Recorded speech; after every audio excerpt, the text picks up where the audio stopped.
بسم الله الرحمن الرحيم وبه نستعين وصلى الله وسلم وبارك على سيدنا وحبيبنا محمد وعلى آله وصحبه أجمعين. خۆشەویستان و بەڕێزان سەلام و ڕەحمەت و بەرەکەتی خوای گەورە بڕژێ بەسەر هەموو لایەکتاندا. سوپاس و ستایشی خوای پەروەردگار دەکەین لەسەر ئەو دەرفەتەی بە ئێمەی بەخشی لە خزمەت ئێوەی بەڕێزدا باس لە گەورەی عیبادەت بکەین لە مانگی ڕەمەزان لە ڕووی نوێبوونەوە و هەروەها دوورکەوتنەوە لە خراپەکاری. دیارە لای هەموو لایەکتان معلومە کەوە مانگی ڕەمەزان مانگێکی گەورەیە، مانگێکی زۆر پڕخێر و بەرەکەت و ڕەحمەتە. عیبادەتەکان تێیدا پاداشت و ثەوابیان مضاعەفترە، زیاترە، زۆرترە، پاداشتەکانیان گەورەترە.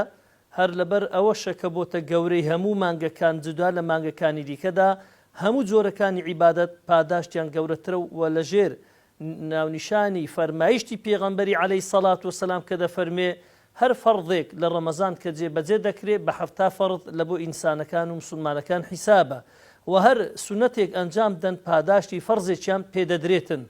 لەبەر ئەوەشە کە پێغەمبەری خوا عەلەیهی سەڵات وسەلام کە سەرەتای مانگی ڕەمەزان دەهات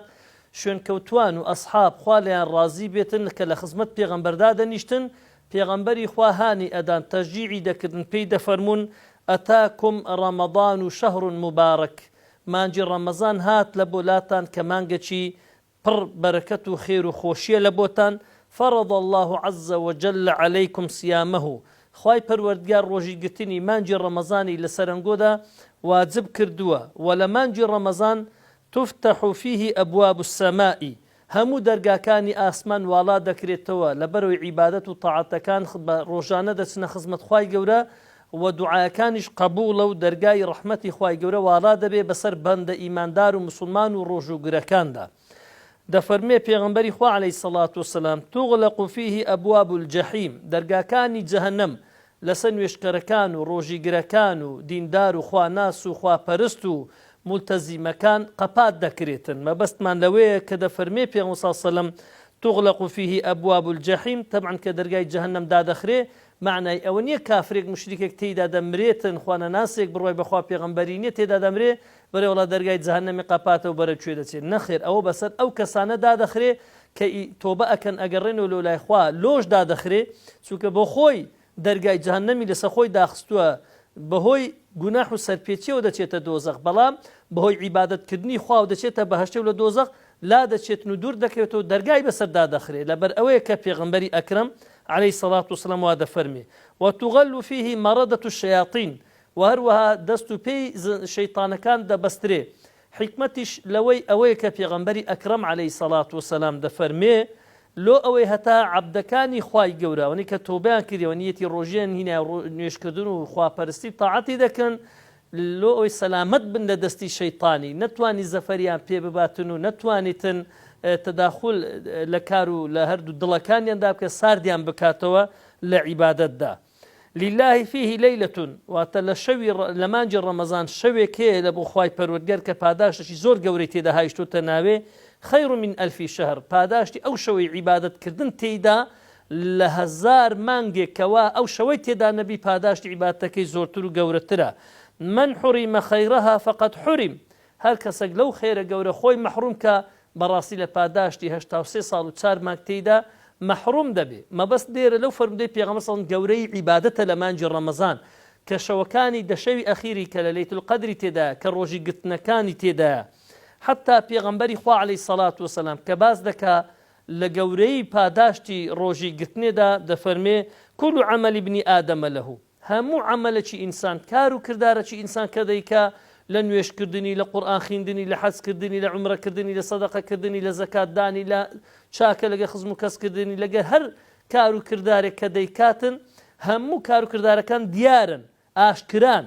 یعنی لەوانە بێت تووشی ڕیا بێ، بەڵام بۆ دەفەرمێ هەموو کار و کرداری ئینسان لە بۆ خۆیتی تەنها یەک شت نەبێتن کە دەفەرمێ ئیلە الصیام، تەنها ڕۆژی نەبیت. چۆن ڕۆژی یەک لە مانایەکانی ئەوە دەگەنی خەفیە، یعنی دیار نییە کەسەکە بە ڕۆژی و بە ڕۆژینە دەتوانی بڵێتن بە ڕۆژیمە، یعنی کە بە ڕۆژیش نەبێ لۆی شاراوەیە. ئەوە یەک لە هۆکارەکەم. دوو دەیەوێ خوای پەروەردگار لە ڕێی ئەو ڕۆژی گرتنەی بە تۆ ڕابگەینی ئەی بەندەکانی خوا مسلمانان و ڕۆژوگرەکان کە بزانن هیچ پاداشتێک هەندە گەورە نییە بەقەدەر پاداشتی گەورە لە عیبادەت و خواپەرستیدا کە ئەوەش کە دەکەوی تەمانجی ڕەمەزان ئەها گەورەی عیبادەتکردن چ لە ئینسانەکە لەکن خوای پەروەردیگار دەفەرمێ هو لي يقول الله تعالى هو لي يعني ڕۆژی لە بۆ منە ئەگەر تەمەشا بکەین هەموو عیبادەتێک فەرز نەبووە لەسەر هەموو ئومەتانی پێشتر بەڵام ڕۆژی گرتن یەک لەو عیبادتانێک کە لەسەر تەواوی ئومەتانی پێشی ئومەتی ئیسلامیش واجب بووە و هەروەها پێغەمبەری خوا دەفەرمێ خوای گەورە ئەفەرمێ و ئەنە ئەجزی بهی لۆ منە و بخۆم دەزانم چ پاداشتەچی لەسەر دەدەمەوە چونکە پاداشتی حەجێ دیارە کە بەهەشتە پاداشتی نوێژێ دیارە یەک بە دەیان یەک بە پەنجایە پاداشتی سەدەقەی دیارە بەڵام پاداشتی ڕۆژی دیار نییە حتا پێغەمبەر ساسە قسەی تێدا نەکردووە لۆ خوا ئیزافەی کردیە لە بۆ لای خۆی دەفەرمێ لی لە بۆ خۆمە و ئەمەش دەزانم پاداشتی من لەبەر چی چونکە ئەو بەندەی خوای گەورە خوا دەفەرمێ پێی کە بە ڕۆژی دەبێ إنه يترك الطعام وشهوته من أجلي چونکە لە بەخوا لە بانجی بیانی تا بانجی مەغریب نان ناخوا خواردن ناخوا نزیکی خێزانی ناکەوێتەوە ويترك الشراب وشهوته من أجلي خواردن و شەهوەتی لە پێناوی مندا بەجێهێشتووە خواردن و خۆراکی لە پێناوی مندا بەجێهێشتووە فهو لي وأنا أجزي به دیسان تەئکید دەکات و فەرمێ لۆ منە و خۆشم پاداشی دەمەوە و هەروەها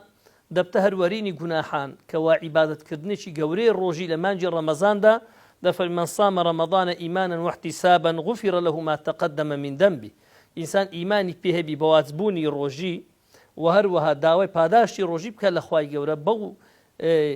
تەدەببور و بەو معانیەوە بە ڕۆژی بێ ئللا خوای گەورە دەیکاتە هەروەرینی گوناحە گچەکانی چوە گوناحی گەورە دەبێت تەوبەی نەسوحی لێ بکرێ حتا پێغەمبەری خوا عەلەیهی سەڵات وەسەلام کە لە فەرموودەچیدا باس ئەکاتن لە عیبادەتکردن لە مانجی ڕەمەزان تەنها بەس ڕۆژی نییە بەڵکم سەدەقە ئەفضل الصەدەقەتی صەدەقەة في رمضان یان فتارکردنەوە بە خەڵکی من فەطەرە صائما كتب له مثل أجره ئەوانە وەکو کە گەورەی عیبادەت چ لە نوێشکردن چ لە ڕۆژی گرتن چ لە شەو نوێشکردن چ لە زیندووکردنەوەی لەیلەة القەدر چ لە خێر و سەدەقەکردن لە سیلەة الئەرحام چ لە سەردانی نەخۆش لە هەر کارێکی چاک و باش عیبادەتەکان زۆر خێر و پاداش و تەوابیان زیاتر ئەمە دەرفەتێکە فرسەتێکی زێڕینە لە بۆ تو هاتێ ئەی مسڵمان لە برایان و لە خوشکان لە پیا و لە ئافرەتان لە گەنجان لە هەموو لایەک و لە هەموو ئەوەی کەوا خوای گەورە فرسەتی دای لە ژیاندای چەند کەسە بوو وەچی تو لە پێشی ڕەمەزانێ ئومێدی ئەوەی هەبوو بگاتە مانجی ڕەمەزانێ بەڵام ئەوە نەگەیشتە مانجی ڕەمەزانێ و کۆچی دوایی کرد دەی چێ دەڵێ ئەتوش تەواوی دەکەی چێ دەڵێ توش دەگەی ڕەمەزانە چی دیکە کەواتە هەوڵ بدە کۆشش بکە ئەو گەورەی عیبادەتی لەنا ئەو مانگەی بکە سەرمەشقێک لۆ ژیانی خۆت لۆ داهاتوتی کەوە پێڕاستە ڕێ ببێتن بۆی ببیە بە کەسێک لە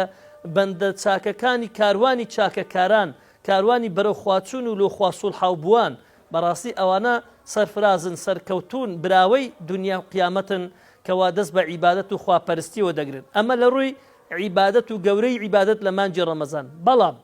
ئێمەی مسلمان دەبی ئەوە بزانین حکمت لە ڕۆژی بوون تەنانەت هەر برسی بوون و تێنیکردن و دوورکەوتنەوە لە ئەوە نییە بەڵکم هەموو عیبادەتەکان لە بۆ باشبوونی ئەخلاقی ئێمێ جوانبوونی ڕەوشتی ئێمێ ڕێک پرد و ڕاستکردنەوەی هەڵۆ پەڵەکانی هەڵسوکەوتی ئێمەیە هەلە بە ئەوە دانراوە کە پێغەمبەری خوا عەلەیهی سەڵات وسەلام دەفەرمێ الصیام جونەة ڕۆژی قەلغانە جونە بە معنای چی یعنی ئەی ویقایەة وسترة من المعاصي قەلغانێکە پەردەیەکە لۆ ئەوەی ئەتوو لە گوناحی بە دوور بێخیتەوە دائما بە ڕۆژی گرتنی ئینسان شەهوەتی دەشتێتن ئارەزوەکانی کەم دەبێت دەمرێتن و هەروە فەئیدا کان ئەحەدوکم صائما پێغەمبەر صلی الله علیه و سلم دەفەرمێ هەر یەک لەنگۆ ئەگەر هاتوو کە بە ڕۆژی بوو فەلا یەرفەث لا یەرفەث یعنی چی نابی ڕەفەث بکە یعنی ئەی لا يتكلم بالكلام القبيح نابي زماني وابي شر بربي جون دربي لزادەی دەڕۆی یعنی جومەدە بە خەڵکی مەشتێنەوە خەڵکی لەگە خێزان تون تیژمە بەدەسەوەی خواردنەکەی 5 دقەی تاخیر کردووە لە معامەلەیدا و جەمەرێک کاکە بە ڕۆژی مەسەرم لێش تاقەتم نییە ئەوەندە جواب بدەمەوە ئەتۆ مۆزەفی لە دائیرەی یعنی ڕۆژی گرتن لەوەی ئەتو ئەخلاقت جوانکە لەوەی ڕەوشتت جوانکە لەوەی هەسوکەوتت دڕێخا لەوەی زمانت شیرن کە زمانت پاڵاوکە لەوەی لە غەیبەتت بپارێزی لەوەی لە نەمیمەتت پارێزی لەوەی لە درۆت پارێزی لەوەی لە غەشت پارێزی لەوەی هەست بکەی بە فەقیر و بە هەژار لۆ ئەوەی دڵت نەرم ببێتن چکە بە ڕۆژی گرتن ئینسان دڵەڕەقەکانیش نەرم دەبێ گەرمایی ناودڵی ساردی و فێنچی بەناودادێتن لە ڕووی ئەوەیەوە کە کەسێکی دڵ بە بغض و بەقین و بەڕق نەبێتن لێ بزانە کە ڕۆژی گرتن لە ڕووی نوێبوونەوەی ئینسانە لە بۆ ڕەوش جوانکردن و تعدیلکردنی هەڵسو و کەوتەکانی خۆیەتی. و هەروە پێغەمبەر صلی الله علیه وسلم فەرمووی ولا يجهل ئەوە هیچ کەوا ڕەفەت نەکەی کەوا دەبێتە قسەی ناشیرن و قسەی قەبیح، بەڵام لا يجهل يعني بفعلیش ئەی لا يفعل فعل الجهال وەچیک و هاوارکردن وەکو گەمەکردن و گاڵتەکردن فعلی جاهیلان فعلی نەفامان کردار هەم بە گفتار هەم بە کردار دەبێ ئینسان بە ڕۆژی بێ نەک تەنها بەزار لە خواردن و لە خواردنەوەدا. حتاکو یەک لەو سەحابانەی پێغەمبەری خوا صلى الله عليه وسلم جابر دەفەرمێ ئیدا صمت فەلیەصم سەمعوکە وبەسەڕوکە ئەگە بە ڕۆژی بووی با جێشت بە ڕۆژی بی با چاویشت بە ڕۆژی بی وەلیسانوکە با زمانیشت بە ڕۆژی بی لە چی عن الکەذیبی لە درۆکردن لە غەشکردن لە غیبەتکردن لە نەمیمەتکردن لە تێکبەردانی نێوان خەڵک لە بوهتانکردن بە خەڵک ودع عنك أذى الخادم وهروها دورك ولو كسانك شاگردن لكنت أزيتيان مدى آزاريان مدى أو كساني إيشيان لبود دكان سرپرشتاري إيشا چي دكي وليكن عليك سكينة ووقار با أو روجي ببتا ماي أويك أتو كسي چي براسي نرم بي هيمن بي بريز بي بحرمت بي بيت وديار بيتن دبي روجي أو قران كاريا أو جوان كاريا من بسردار بيني لو خرابة وخرابة كاريا بدور من بيخيتوا ولا تجعل يوم صومك ويوم فطرك سواء واتا أوروي رمضانت لقى دوني بيشي رمضانت باوشي يكنيبي حيث مخابينا. وهروا أخير شد بيغنبري خواه عليه الصلاة والسلام دفرمي من لم يدع قول الزور والعمل به كسك واز لدرو نيني واز لشر نيني واز لجندان نيني واز لقصي ناشين ناريك بروبوتس نينيتن وهروا واز لكارو كرداري خراب وناشرعي ونابجيو خراپەکاری نینی هەڵسوکەوتە ناشیرنەکانی خۆی واز لێ نینیتن فليس لله حاجة بأن يدع طعامه وشرابه. خوای گەورە پێویستی بەو برسێتی و تێنێتی ئەو کەسەی نەکەوازی لە خواردن و لە خواردنەوەی هێناوە کەواتە بزانە ڕۆژی گرتن لەگەر ئەوەی عیباتەکی گەورەیە بەڵام پەیوەستیشە بە ئەخلاقەوە پێک بەسترایەوە دەبی ڕۆژی وەمان لێ بکاتن فیعلن کەمە هەموو ئەندامەکانی جەستەمان بە ڕۆژیە لە ڕووی نوێبوونەوە و پابندبوون و ئیلتیزام بوون بە ئەرمەکانی خوا و فەرمانی پێغەمبەر صلی الله علیه و سلم و باشبوون لە ژیان و لەناو کۆمەلگادا ڕێکبوون و چاکبوون لەگەڵ یەکتریدا و هەروەها ڕەحم و بەزەیبوون بە یەکتریدا و هەروەها وەمان لێ بکات لە هەموو خراپەکاریەکان بەدوور بکەینەوە. حیکمەتی ڕۆژی لەوەیە لعلەکم تەتەقون بۆی پێ لە خوا بترسێ بۆی غەدری پێ لە خەڵکی نەکەی زوڵمێ لە خەڵکی نەکەی قسەی ناشیرن بە خەڵکی نەرێ توند و ڕق و هیچ نەبی لەگە خەڵکی ئەو کاتە ئەتوو بەڕاستی پاداشتی عیبادەتە گەورەکانی مانجی ڕەمەزان لەکن خوای گەورە مسۆگەر دەکەی لە خێرە گەورەکەی ناو مانجی ڕەمەزانیش کە لە بۆ توی ڕۆژ و گرو بەندەی ئیماندار خوای گەورە دای ناوە لی مەحروم نابیتن. لە خوای پەروەردگار داواکارم ڕۆژ هەموو لایەک قبول بکە ئاخرەتی هەموو لایەکمان خێر بکە خوای گەورە خێر و خۆشی بینتە ڕێ هەموو لایەکمان خوای گەورە هەموو لایەکمەوە لێ بکە ئەو ڕۆژیە ببێتە مایەی یعنی پاکبوونەوەمان ڕاستبوونەوەمان ڕێکبوونەوەمان بەخۆداچوونەوەمان نوێبوونەوەمان زندوبوونەوەمان هەشیاربوونەوەمان لە هەموو بوارەکانی ژیان بۆ ئەوەی کەوا تاکێکی باش و چاک و ڕێک بین لەناو کۆمەلگایەکەمان هەموو لایەک بۆ ئەوەی ئەوها بین کە کۆمەلگایەکی جوان و ڕێک و باش و چاک دەرچین لەگەڵ یەکتری خوای گەورە هەموو لایەکی سەتر و مەحفوظ کە تەندروست باش و دوور لە دەرد و بەڵاکەوە. السلام عەلەیکم ورحمة الله وبركاته.